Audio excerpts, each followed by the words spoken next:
জুলাই গণঅভ্যুত্থানের শহীদ জসিমউদ্দিনের কন্যা লামিয়ার দাফন সম্পন্ন হয়েছে।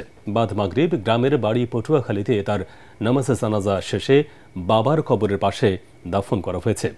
তার জানাজায় অংশ নেন জেলার নানা শ্রেণী পেশার মানুষ এবং বিভিন্ন রাজনৈতিক দলের নেতারা।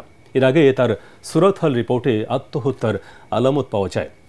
অভিযুক্ত ধর্ষণকারীদের উপযুক্ত শাস্তির দাবি জানিয়েছে পরিবারের সদস্য সহ শুভাকাঙ্ক্ষীরা। এদিকে ভুক্তভোগীর দায়ের করা ধর্ষণ মামলার 2 আসামি এখনও পুলিশ হেফাজতে রয়েছে বলে জানা গেছে। বিস্তারিত জানাচ্ছেন আদ্দিন সজীব।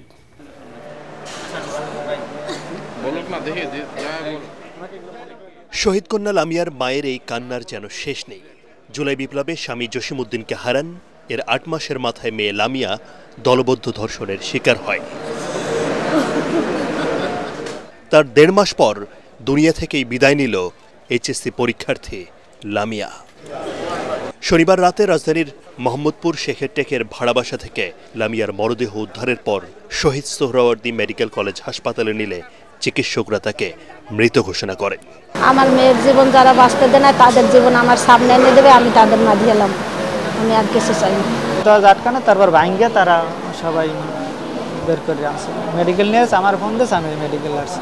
পরে ফরেনসিক বিভাগে ময়নাতদন্ত করা হয়।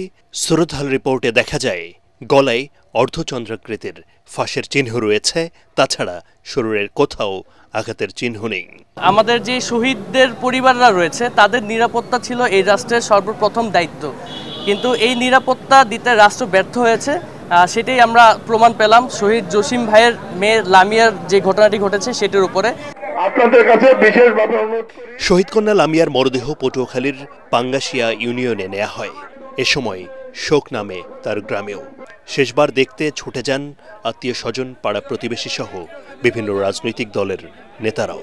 লামিয়ার তার যে পৃথিবী থেকে চলে যাওয়া, তার এই যে মৃত্যু, এর মধ্যে দিয়ে গোটা জাতির সামনে একটা বড় প্রশ্ন হয়ে দাঁড়িয়েছে যে জন্য 5ই আগস্টের যে মহাবিপ্লব ঘটলো সেটা তো কিছু না, সেটা হচ্ছে আমরা গণতন্ত্র প্রতিষ্ঠা করতে চাই।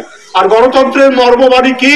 গণতন্ত্রের মর্মবাণী হচ্ছে আপনার আইনের শাসন, ন্যায় বিচার প্রতিষ্ঠা করা। আমি এই ঘটনাগুলোর কোনোদিন আর পুনরাবৃত্তি চাই না।